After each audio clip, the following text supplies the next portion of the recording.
hold that thought because we want to get your thought in also on the jewelry space. Mangalam, you've done some analysis, and this week we had big moves in Kalyan Jewellers. Exactly. We were talking about the promoter's stake selling, etc. This was the first time that a PE, sold and the promoter bought in a very long time, and that explained why the stock moved higher. So I thought, let's use that as a peg to try and understand what's happening in the jewelry sector itself. So the jewelry sector in India, of course, is comprising of a lot of the others and the leader itself. The leader is Titan. We are talking about that, and we're talking about how the others have panned. So if you look at, Titan's stock price move over the last 6 months, it's actually negative versus Kalyan Jewellers at 57%, Senco at 36% as well. Last 1 year, Titan's up 17%, Kalyan Jewellers up, along with Senco, up nearly 160 to 170% as well.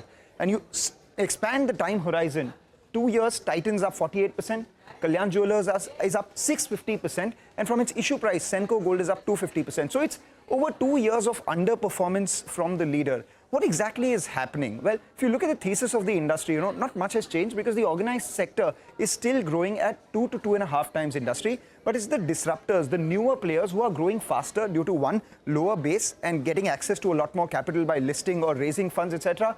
There's store expansion through franchises, and obviously the margins improving due to operating leverage as well.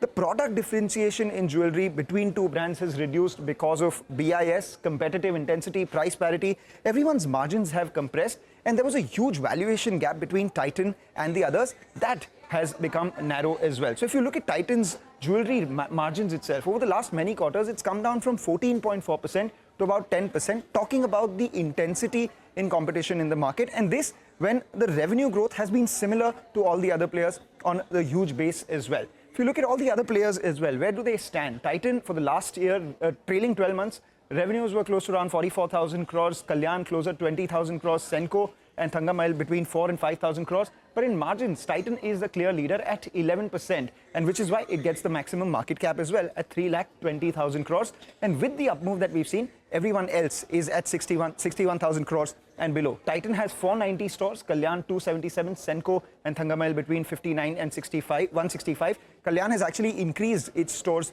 by a fair amount as well. So what next will happen for the jewelry sector? There is improved consumer sentiment ahead of the festive season, the cut in the budget, store expansion in India and abroad would be the key trigger for every player. Design and brand positioning will be the key differentiators for Titan and the others. We need to watch out for the impact of lab-grown diamonds and how that plays out on margins. And then there are newer formats like Carrot Lane for Titan, Candier for Kalyan, etc. Kalyan is looking to divest its non-core assets. Titan is looking to grow through new categories, balance sheet improvement for players like PC Jewellers who have doubled in this year itself, and leadership transition for Titan sometime in the next year as well. Everything has a price. So let's look at it. 2 years ago, Titan was trading at 64 times, Kalyan 19 times, and Senco 13 times.